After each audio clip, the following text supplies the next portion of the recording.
Bismillahirrahmanirrahim. Uhayyikum bitahiyatil Islam tahiyatan mubarakatan indallah. Assalamualaikum warahmatullahi wabarakatuh. Alhamdulillah thumma alhamdulillah. Alhamdulillahilladzi hadana li hadza wa ma kunna linahtadiya laula an hadanallah. Asyhadu an la ilaha illallah wahdahu la syarika lah wa asyhadu anna Muhammadan abduhu wa rasuluh. Allahumma shalli wa sallim wa barik ala sayyidil Mustafa Muhammad ibni Abdillah wa ala alihi wa man sanna bi sunnatihi wa da'a bi da'wati ila yaumiddin. Allahumma aslih ummata Muhammadin sallallahu alaihi wasallam wa farrij an ummati Muhammadin sallallahu alaihi wasallam warham ummata Muhammadin sallallahu alaihi wasallam. Rabbi shrah li sadri wa yassir li amri wahlul 'uqdatam min lisani yafqahu qawli wa la hawla wa la quwwata illa billahil aliyyil azim. Amma ba'd. Yang saya muliakan Tuan Pengerusi Surau Musalla dan saf kepimpinan surau, tuan-tuan muslimin dan muslimat,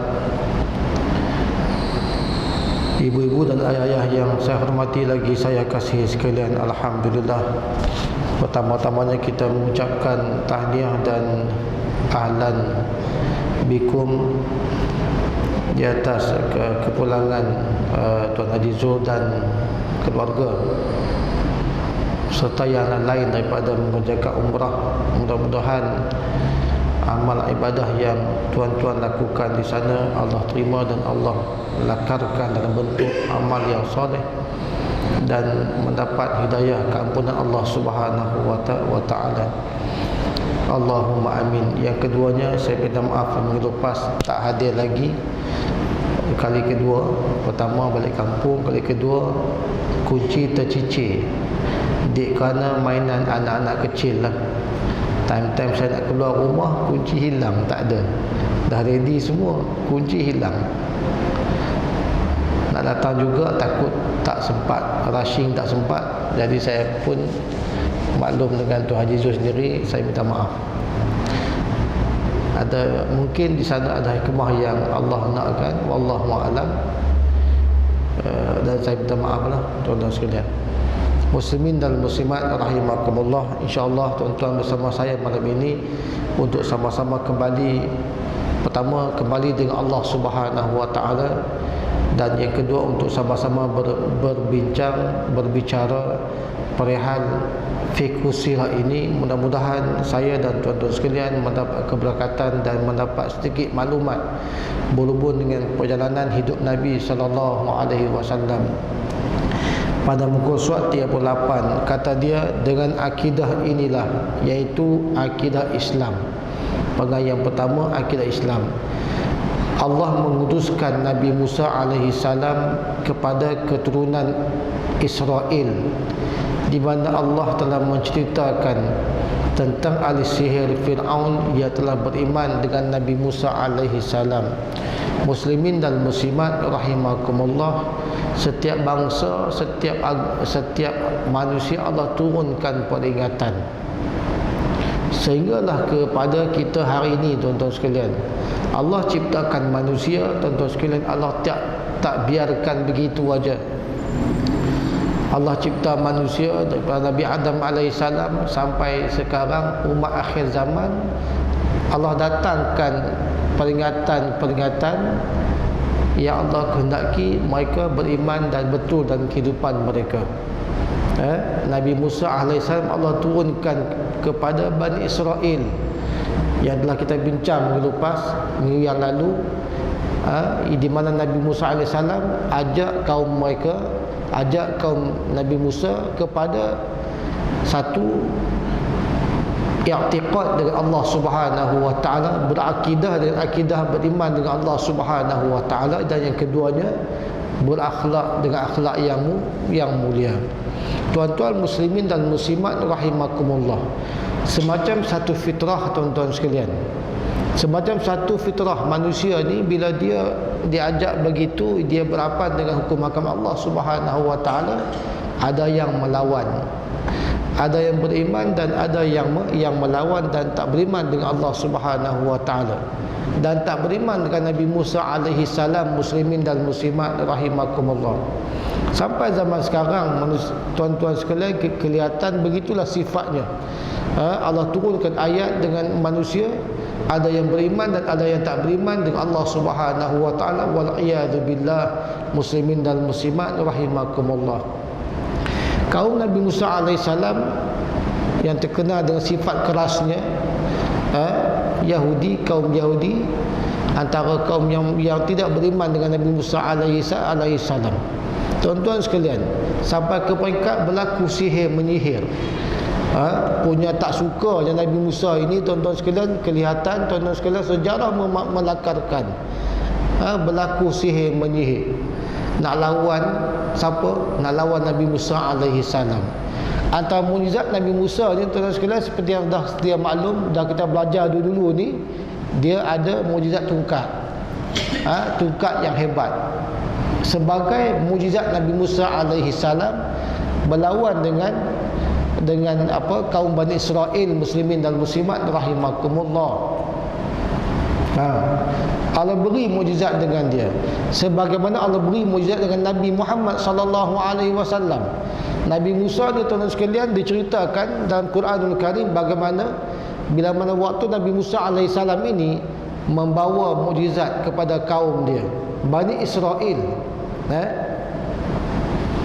Allah beri tungkat. Tungkat ni tungkat yang hebatlah, mukjizat. Alhamdulillah, tuan-tuan sekalian. Dilempar jadi ular, dilempar belah Laut Merah, dilempar jadi itu ini. Tuan-tuan sekalian, apa yang berlaku dengan kehendak Allah Subhanahu wa taala, kehendak Allah, tuan-tuan sekalian. Bila dalam perdebatan, perlawanan dengan si As-Sahir, orang panggil pawang-pawang, bomo-bomo ni, Nabi Musa, kaum Fir'aun ini. Bomo ni sejak zaman dulu lagi, sihir lah kita panggil kan. Kan, sejak zaman Nabi Musa lagi main sihir ni. Sampai sekarang pun ada muslimin dan muslimat rahimakumullah. Seorang sahabat saya semalam, Tuan Haji Muhammad di Selayang tu, dia kena santau. Dia tu, tuan-tuan sekalian, pengamal rawatan Islam. Dia sendiri pengamal rawatan Islam. Dia sendiri kena santau. Muntah keluar kaca, muntah keluar darah, muntah keluar jarum. Katanya rambut, kata sahabat saya, rambut keluar. Tuan-tuan sekalian, maka kalau zaman Nabi Musa alaihissalam, tuan-tuan sekalian, Fir'aun menggunakan kuncu-kuncunya lah untuk melawan Nabi Musa ni. Dia gunakan sihir, tuan-tuan sekalian. Sihir ni, tuan-tuan sekalian, bukan setakat Nabi Musa je kena. Bahkan Nabi Muhammad sallallahu alaihi wasallam pun telah disihir oleh seorang Yahudi, laknatullah. Tuan-tuan sekalian, jadi tuan-tuan sekalian, Nabi Musa, Allah anugerahkan satu tungkat yang diberi nama, yang dipanggil mukjizat Nabi Musa alaihi salam. Tungkat berlawan tungkat, lawan tungkat sihir kaum saya, sihir penyihir kau panggil kan. Fir'aun ini lempar tungkat jadi ular. Ular yang banyak kata riwayat. Ular yang banyak sangat. Takut juga Nabi Musa waktu itu. Allah tegur Nabi Musa, wahai Musa, jangan takut. Lemparkan tungkat engkau ke hadapan Fir'aun dan sihir-sihirnya kan. Nabi Musa pun lempar tungkat. Jadi ular sebesar-besar ular, muslimin dan muslimat rahimakumullah. Ular ni bukan duduk berlakon depan Fir'aun je. Kata riwayat, tuan-tuan sekalian, muslimin dan muslimat rahimakumullah, ular yang besar yang Nabi Musa lemparkan tungkat itu, tungkat tu jadi ular. Dia makan bukan setakat ular-ular sihir Fir'aun, bahkan di antaranya juga dia makan juga orang-orang sihir tersebut. Muslimin dan muslimat rahimakumullah, ini kejadian mukjizat dengan Nabi Musa alaihi salam.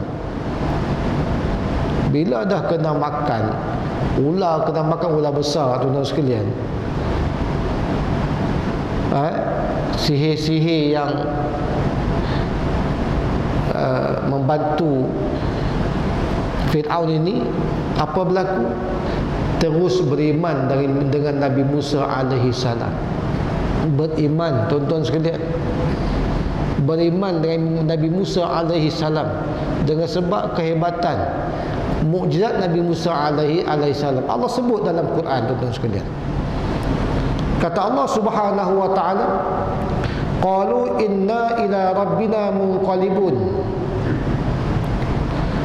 wa ma tanqimu minna illa an amanna bi ayati rabbina lamma ja'atna rabbana afrigh alaina sabran wa tawaffana muslimin. Surah Al-A'raf ayat 125 sampai 126.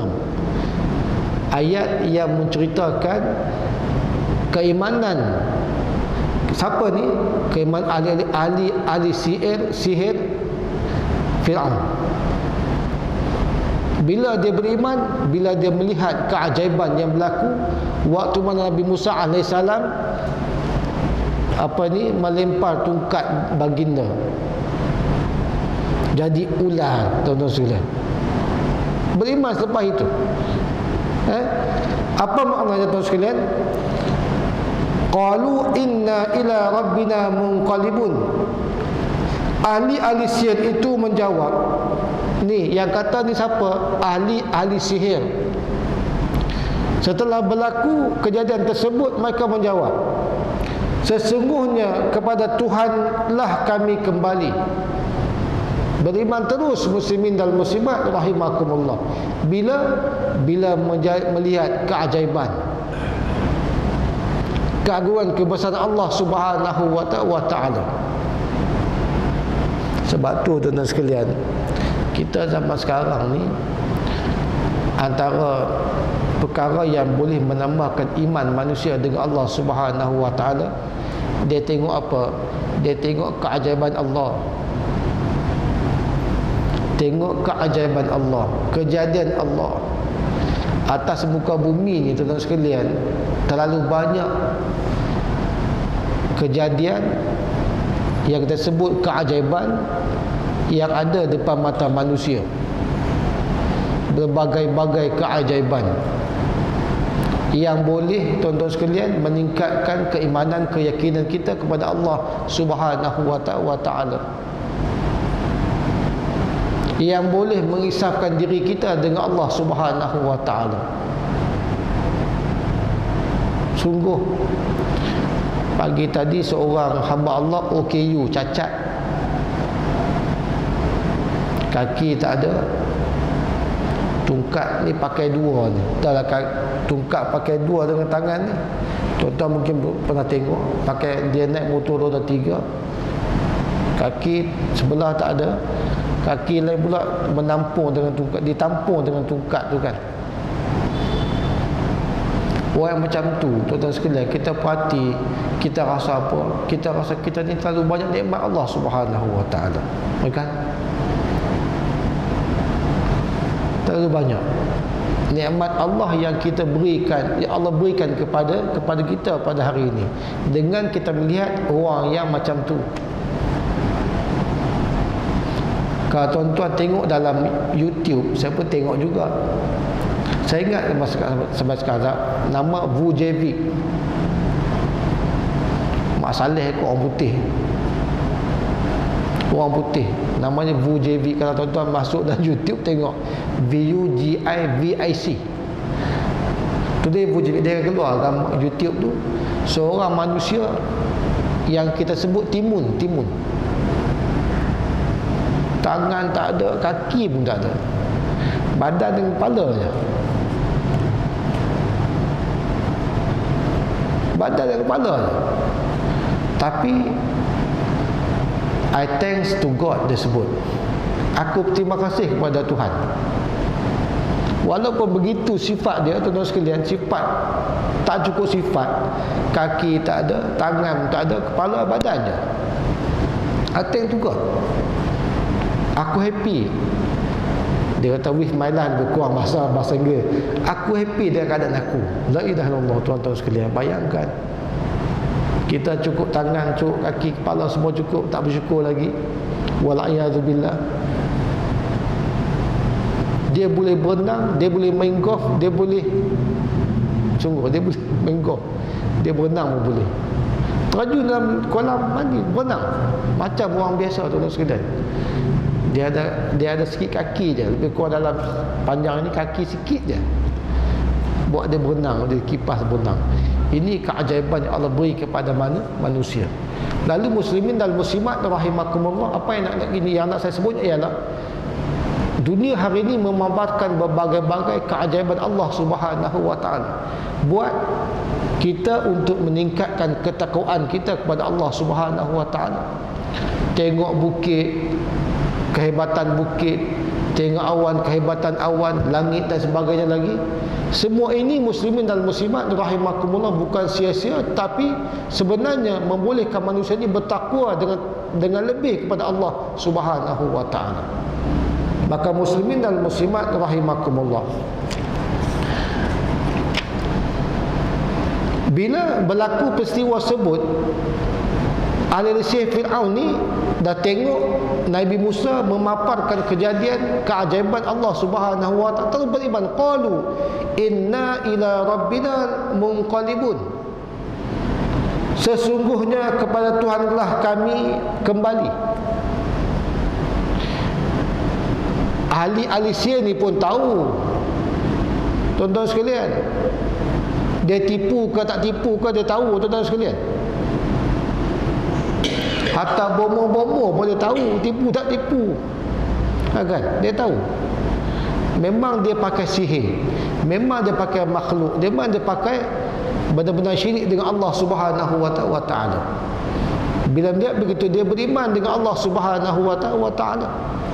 Wa ma tanqimu minna illa an amanna bi ayati rabbina lamma ja'atna, dan kamu tidak membalas dendam dengan menyiksa kami, melainkan kerana kami telah beriman kepada ayat-ayat Tuhan kami ketika ayat itu datang kepada kami. Muslimin dan muslimat rahimakumullah, mengikut tafsir Quran, waktu mana ahli sihir ini beriman dengan Nabi Musa alaihi salam, apalagi tuan-tuan sekalian, naik beranglah Raja Fir'aun. Raja Fir'aun marahlah. Aku bagi gaji, aku bagi upah, aku bagi makan, tiba-tiba kamu lari daripada aku, kan? Aku jemput kamu, tolong bantu aku, tolong berikan aku ni, orang percaya baik kepada aku, orang sokong aku, orang suka aku, tiba-tiba kamu lari daripada aku. Marah Fir'aun kepada ahli-ahli sihir dia. Lalu mereka kata, illa an amanna bi ayati rabbina lamma ja'atna, melainkan kerana kami telah beriman kepada ayat-ayat Tuhan kami ketika ayat-ayat itu datang kepada kami. Rabbana, dia tak heran dah. Manusia ni bila datang keimanan yang mendalam dengan Allah Subhanahu wa taala, kecintaan dengan Allah Subhanahu wa taala, dia tak peduli dah nak potong gaji ke, nak buang kerja ke, contoh nak orang kata apa-apalah, tekanan yang akan dikenakan.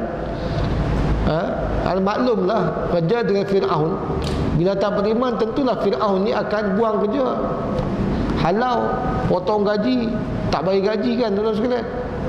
Ini ancaman oleh Fir'aun kepada ahli-ahli sihir dia sendiri, kan? Tapi bila manusia ni dah beriman dengan Allah Subhanahu wa taala, beriman, kepercayaan tu dah datang, tuan-tuan sekalian. Dah datang kepercayaan sungguh-sungguh. Tak heran dah tuan-tuan sekalian. Lalu berdoalah mereka ini, Rabbana afrigh alaina sabran wa tawaffana muslimin. Mereka berdoa dengan Allah Subhanahu wa taala. Siapa doa ni? Doa yang dikatakan, yang disebut oleh ahli Fir'aun yang telah beriman dengan Nabi Musa alaihi salam. Doa apa? Rabbana afrigh alaina, ya Tuhan kami, limpahkanlah kesabaran kepada kami. Afrigh alaina sabran. Nuh nak menghadapi ancaman Fir'aun itu, nak menghadapi gertakan Fir'aun. Oh, hang dah lari daripada aku, jaga engkau. Takut tak takut? Takut, tuan-tuan sekalian. Fir'aun ni bukan calon-calon manusia, kan? Kau setakat buang kerja tak apa lagi, tapi kalau dia seksa, dia cabut jari ke, dia kerak tangan ke, dia seksa ke, menjadikan muslimin dan muslimat rahimakumullah, ahli sihir Fir'aun takut. Tetapi ketakutan mereka hilang bila mana Rabbana afrigh alaina sabran, ya Allah Tuhan kami, jadikanlah kami orang yang bersabar menghadapi ancaman Raja Fir'aun. Doa dengan Allah Subhanahu wa ta'ala. Maka kita pun sama juga, tuan-tuan sekalian, dan saya sendiri sama juga, tuan-tuan sekalian, bila menghadapi satu musibah, tuan-tuan sekalian, Rabbana afrigh alaina sabran. Sahabat tadi daripada Algeria, saya nampak dia menangis. Dia menangis. Dan memang dia menangis. Dia doa pun dia menangis. Saya dekati dia dan tanya apa masalah, kan. Sebab dia sudah rasa agama.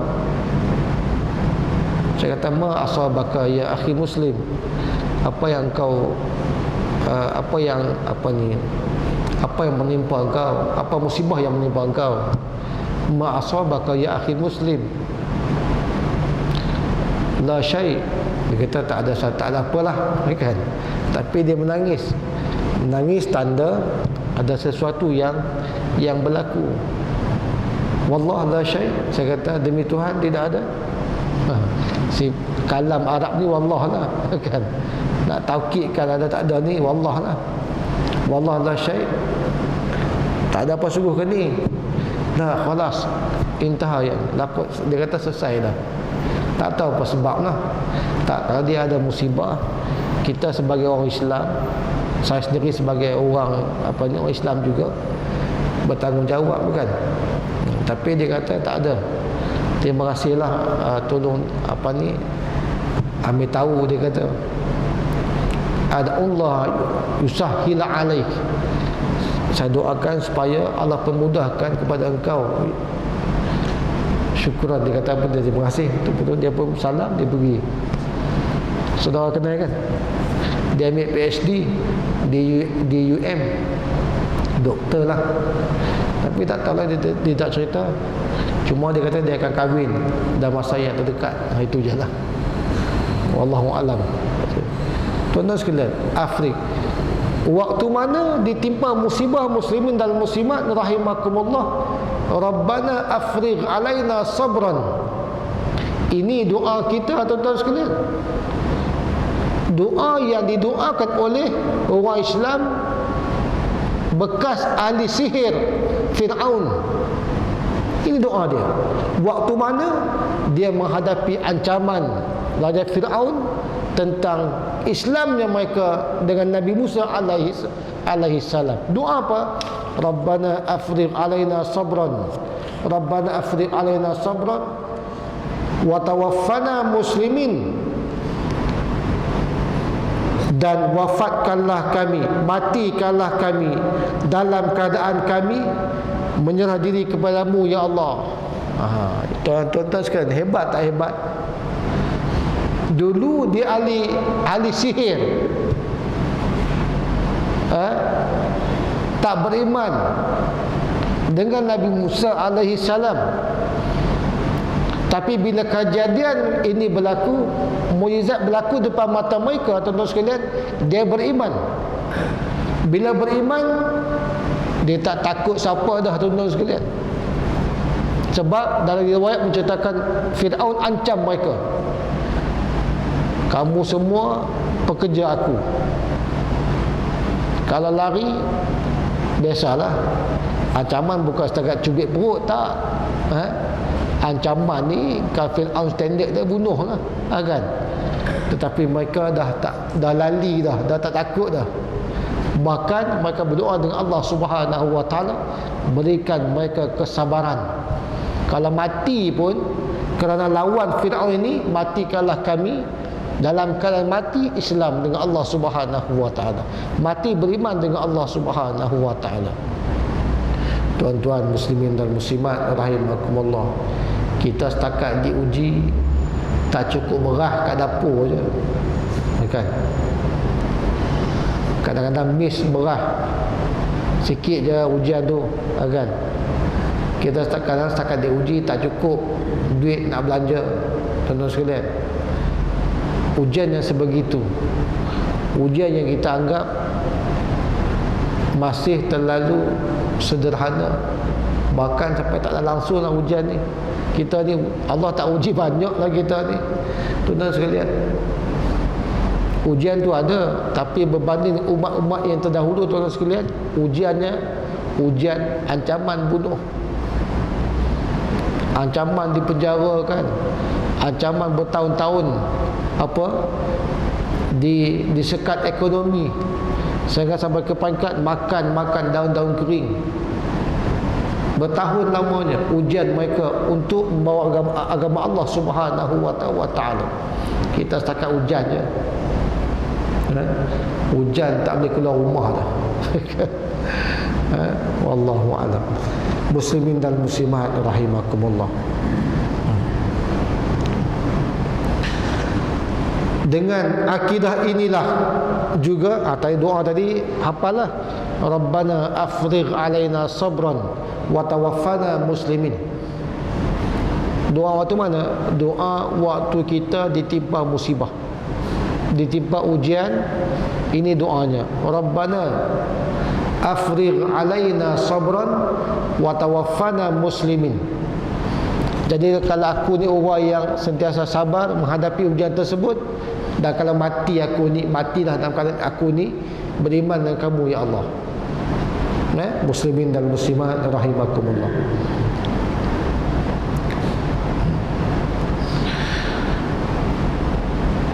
Dengan akidah ini jugalah Allah Subhanahu wa taala mengutus Isa alaihi salam,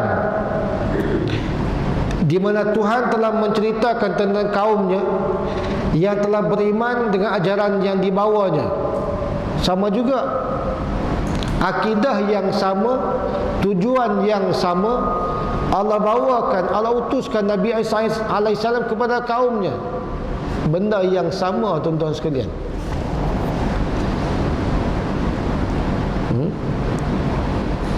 Firman Allah Subhanahu wa taala, qala al-hawariyuna nahnu ansarullah amanna billahi washhad bi anna muslimun, washhad bi anna muslimun.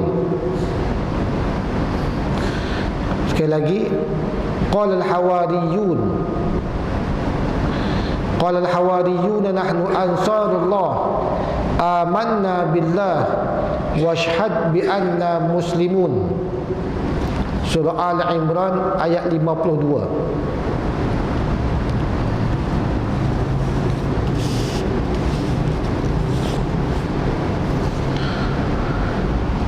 Yang bermaksud Al-Hawariyun, para Hawariyin, sahabat-sahabat setia, menjawab, siapa Hawariyin ni? Al-Hawariyin,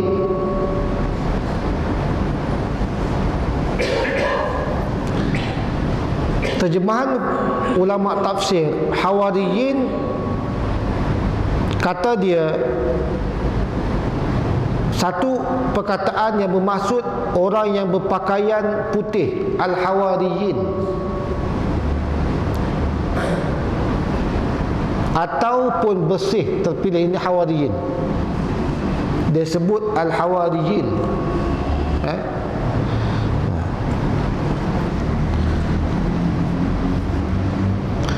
Adapun Maksud Al-Hawariyin pada ulama tafsir sebahagiannya, dia menyatakan seperti riwayat Ibn Katsir rahimahullah,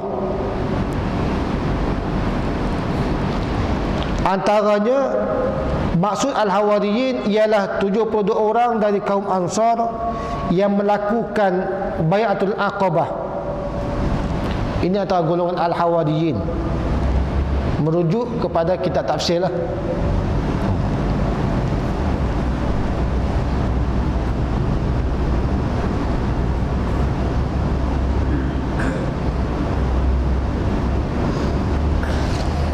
Dan sebagian ulama tafsir mengatakan pun Al-Hawariyin iaitu di antara 12 orang para pembantu. Siapa? Pembantu Nabi Isa alaihi salam yang beriman, yang membantu Nabi Isa alaihi salam, itu masuk Al-Hawariyin. Okey.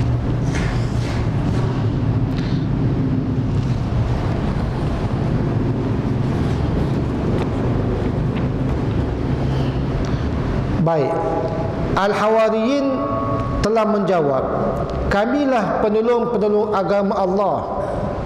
Kami beriman kepada Allah dan saksikanlah bahawa sesungguhnya kami adalah orang-orang yang menyerahkan diri.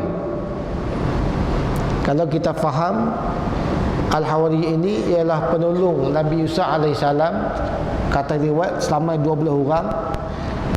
Maka inilah jawapan kepada mereka, iaitu Nabi Isa, tentang keimanan, tentang pengakuan bahawa mereka lah akan membantu Nabi Isa alaihi salam. Tuan-tuan sekalian, khalas. Dan katanya mungkin ditimbulkan pertanyaan, kenapakah mereka yang mengaku sebagai pengikut-pengikut Nabi Musa mempunyai akidah tersendiri, tidak kena-mengena dengan akidah keesaan yang dibawa oleh para anbiya? Dan mengapakah mereka yang mengaku sebagai pengikut Nabi Isa menganuti satu akidah yang tersendiri? Sebagai jawapannya, kita sarankan dalil Al-Quranul Karim. Kata Allah Subhanahu wa taala, "Inna ad-dina 'indallahi al-Islam, wa ma ikhtalafa alladhina utul kitab illa min ba'di ma ja'ahumul 'ilm baghyan bainahum." Saya ulang balik, illa min ba'di ma ja'ahumul 'ilmu baghyan bainahum, yang bermaksud sesungguhnya agama di sisi Allah Subhanahu wa taala hanyalah Islam.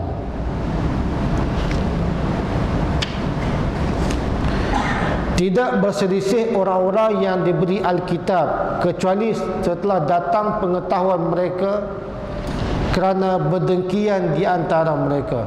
Muslimin dan muslimat rahimakumullah, dalam bab hukum hakam Allah, tuan-tuan sekalian, dan yang berhubung dengan perkara furu'iyah. Furu' ni benda yang kita kata benda yang kecil-kecil. Di antaranya perkara yang harus, perkara yang sunat, perkara yang mubah, kan? Sememangnya akan berlaku sedikit pertelingkahan, perbezaan pendapat. Bila berlaku keadaan ini, tuan-tuan sekalian, bukan bermaksud kita ni satu agama Islam berpecah, tidak, kan? Pada bab pada bab senang kita ambil contoh semayang tawarih lah pula. Tawarih, kan? Semayang tawarih lah. Tarawih, bukan tawarih. Tahunnya sejarah, setahun sekali. Semayang tarawih yang berkisar berhubung dengan 8, 20 semua ni kan. Bukan saya nak timbulkan isu apa tidak, nak sebutnya bahawa ada berlaku perbezaan pendapat masalah sembang tarawih ini, 8 lah, 20 lah, apa semua kan. Bila berlaku sebegitu, bukan bermaksud umat Islam ni pecah, tidak. Tidak, tak berpecah. Cuma perbezaan pendapat semata-mata. Isu perpecahan tidak berlaku. Dan sama juga benda yang lain-lain. Tuan-tuan sekalian, tuan-tuan duduk tahiyat akhir secara tawaruk, kan? Duduk jatuh punggung ataupun tak jatuh punggung, kan? Tahiyat akhir tu ada yang duduk macam tahiyat awal, ada yang duduk tahiyat akhir. Ini kita sebut perkara furu'iyah, yang pada hukum ada perbezaan pendapat, tuan-tuan sekalian. Maknanya muslimin dan muslimat rahimakumullah, dalam banyak perkara benda furu' ini berlaku perbezaan pendapat yang tidak seharusnya menjadi perkara besar kepada umat Nabi sallallahu alaihi wasallam. Kan? Jangan jadikan perkara besar kepada umat Nabi sallallahu alaihi wasallam. Tapi pada bab akidah, ini benda besar lah. Kan? Bab Syiah ke benda besar. Bab Sunni dan Syiah, ini benda besar. Yang tak boleh kita ni condong, yang tak boleh kita ambil ringan, tuan-tuan sekalian. Itu maksudnya.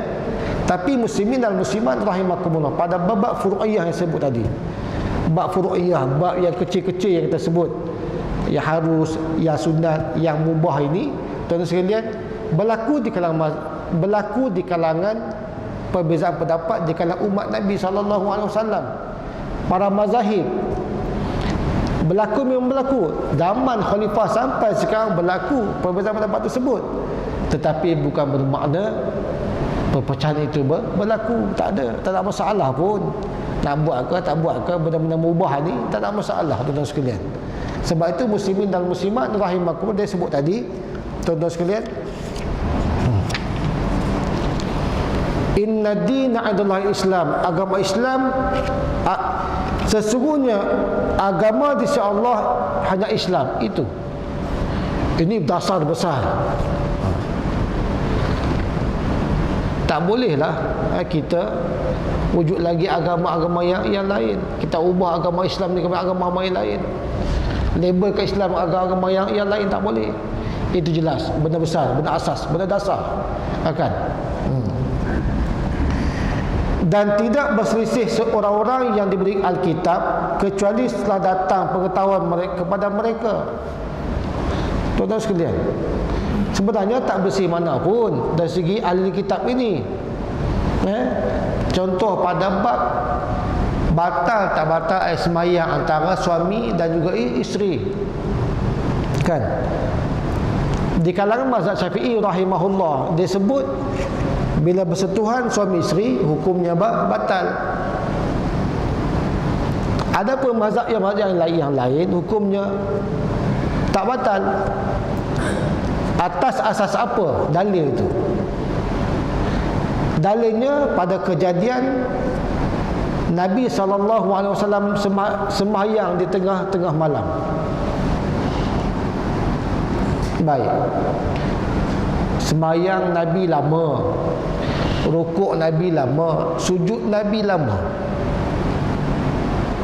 Ini pada bab nak maklumkan bahawa bagaimana fuqaha ini, mazhab kita Imam Syafi'i, dia mengambil hukum. Waktu mana Aisyah sedang sujud, waktu Aisyah pula, waktu mana Nabi sedang sujud sembahyang, sujud yang lama. Kata riwayat, Aisyah cari Nabi, mana suamiku ni kan, tak ada ni depan aku kan. Lalu riwayat kata Aisyah tersentuh kaki Nabi SAW. Tersentuh. Sentuhan Aisyah tu ke anggota Nabi, Nabi teruskan sembahyang.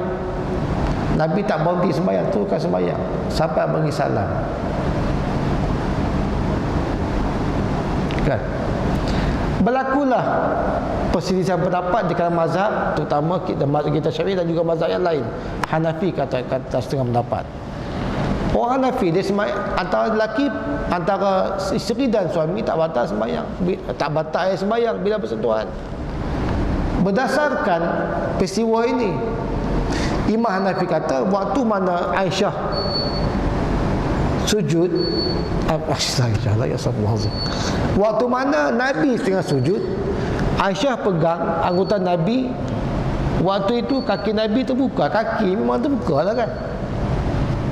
Jadi Imam Hanafi kata tak batal sembahyang, sebab pernah peristiwa ini berlaku dengan Nabi. Aisyah pegang Nabi, Nabi teruskan sembahyang, dan tangan Aisyah sentuh dengan kaki Nabi SAW. Betul tak betul? Betul tuan sekalian. Imam Syafi'i kata tak. Pendapat aku, kata Imam Syafi'i, tidak. Waktu Aisyah pegang Nabi, memang betul Aisyah memang pegang Nabi, tetapi Imam Syafi'i kata taklid. Dia kata kaki Nabi tertutup dengan pakaian. Sebab tu aku kata tidak batal air wudu kalau bersentuhan lelaki dan juga perempuan. Tuan-tuan sekalian, atas dua kejadian ini, tuan-tuan sekalian, ini perkara fuqaha, perkara ijtihad fuqaha. Kita nak kata mana yang salah, mana yang betul. Tak boleh kata pendapat Imam Hanafi salah, tak boleh kata pendapat Islam ini salah. Dua-dua diterima sebagai benar yang betul, tuan-tuan sekalian. Muslimin dan muslimat rahimakumullah. Kalau dalam isu ini, tuan-tuan sekalian, adakah kita kata Islam ni dia berpecah antara mazhab? Tidak. Dua-dua terpakai hujah tersebut. Sebab itu muslimin dan muslimat rahimakumullah, pada babak yang macam ni, tuan-tuan sekalian, babak furu' yang kita kata tadi, kita janganlah ambil sebagai benda yang besar yang menyebab kita boleh bertelagah sesama sendiri. Tuan-tuan sekalian, bertelagah tak boleh, benda furu' je, ra'i kalah, tuan-tuan sekalian. Orang yang datang semayang, tuan-tuan sekalian, tak payah songkok pun tak apa kan. Hatta nak jadi imam pun tak apa. Tapi kita ni janggal sikit lah. Kita ni jaga adab, kita ni jaga pakaian. Dia macam tu je lah, tuan-tuan sekalian. Boleh orang tak payah songkok jadi imam, boleh. Saya pun tak boleh. Sebab kita terbiasa dengan pakaian yang sopan, cara kita bersongkok kan. Dia macam tu. Imma khilaf tidak berlaku, tuan-tuan sekalian. Nak sebutnya bahawa benda-benda khilaf ini, furu'iyah ini, kita jangan sampai ke peringkat kita bertelagah sesama sendiri. Setakat tu je lah saya nak sebut. Setakat tu je. Lebih-lebih tanya orang lain-lain lah kan. Dah isyak.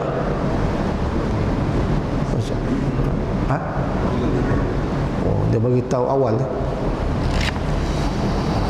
Baik, muslimin dan muslimat rahimakumullah.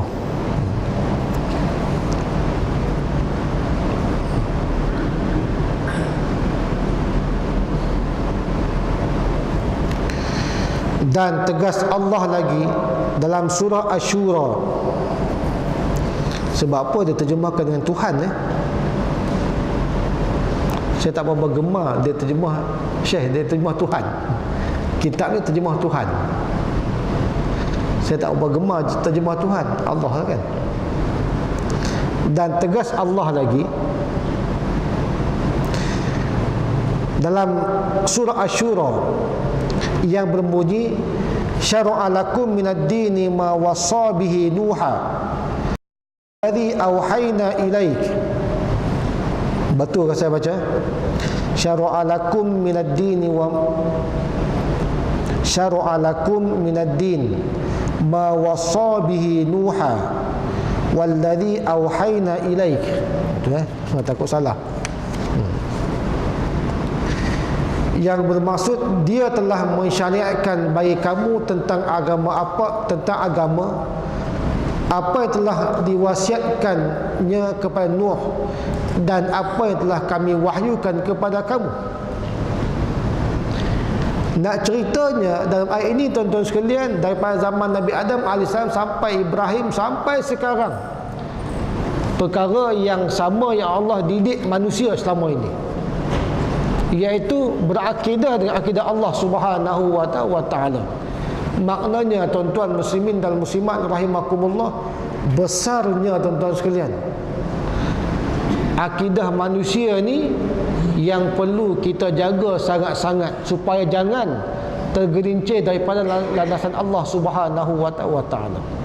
Nuh sejak zaman Nabi Adam sampai zaman sekarang, zaman Nabi SAW, nak cerita masalah akidah yang betul.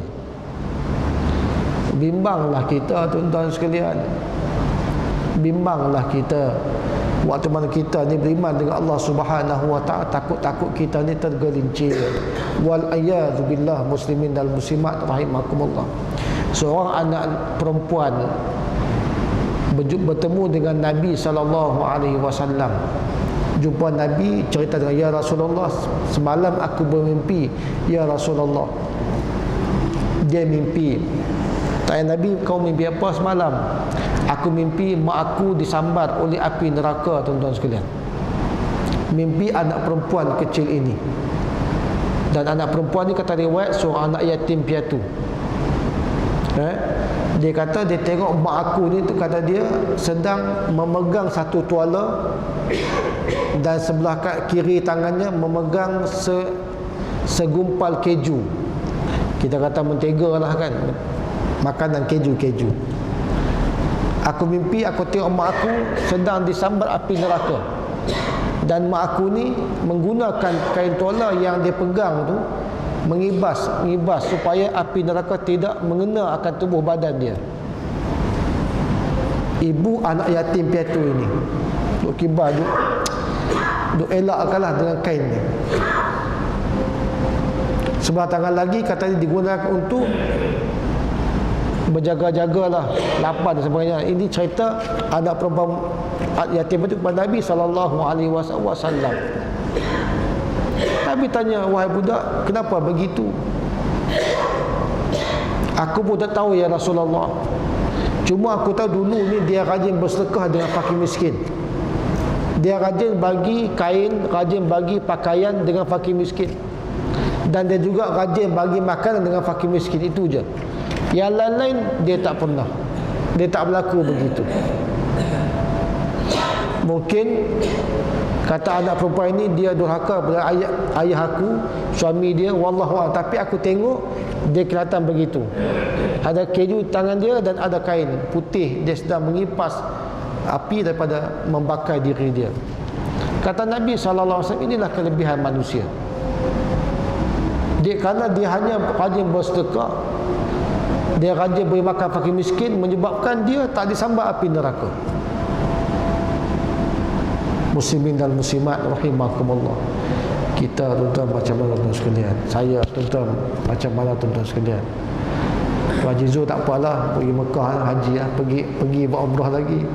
Tenanglah juga haji dah. Alhamdulillah. Ni kami yang tak pergi ni je. Ya Allah Tuhan. Okay. Marilah sama-sama kita sama-sama mengisafi saya tuan-tuan semua supaya kita ni sentiasa jaga Allah Subhanahu wa taala, jaga hukum hakam Allah Subhanahu wa taala. Mudah-mudahan kita semua tak disambar api neraka. Wallahu a'lam. Aqulu qawli hadza wa astaghfirullahalazim wa lakum. Wassalamualaikum warahmatullahi wabarakatuh. Lebih kurang saya minta maaf, kesilapan harap dibetulkan. Wallahu a'lam.